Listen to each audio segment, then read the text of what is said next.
Ask any real estate team owner about their first team, and I guarantee you they'll have a disaster story for you.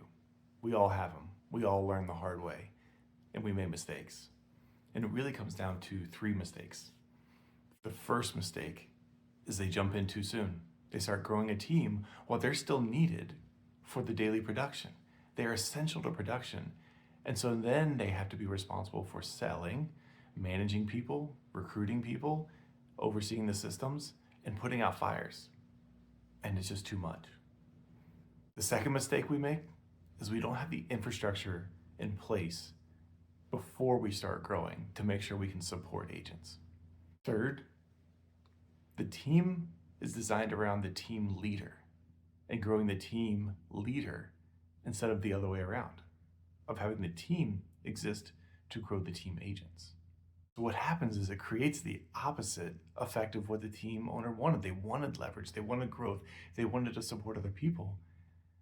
But now, instead they're busier than ever, they're stressed, they're making less money, and they're spending all this time helping agents as best they can, but because they didn't have the infrastructure in place and because they're so needed for their own production, they're only doing it when they have a little bit of time to help, and so it's all reactive. And then what happens is the agents get frustrated. Either they don't have the success that they want and they leave, or they have a lot of success and they leave because they realize it's actually probably easier to do this on my own. So what's the right thing to do? 1, be very careful about your timing. Do not start too soon.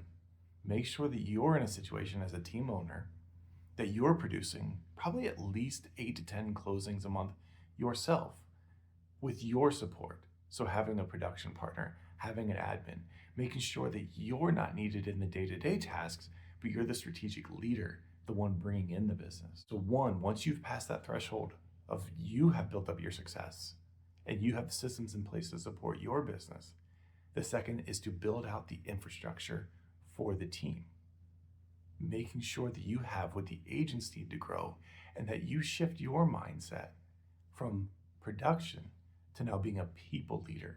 Leading people, growing people is very different than being your own producer. That's a big skill set to learn, and it's a big shift that has to happen. The third thing is accepting you have a different purpose now. The purpose of the team cannot be to grow you as the leader. The purpose of the team has to be you and the team growing all the other agents and growing their business. So you build a world so big that anyone, no matter how big they want to be, can realize that within your world, and it's easier and more cost effective and more profitable to do it within your world than going out to do it on their own.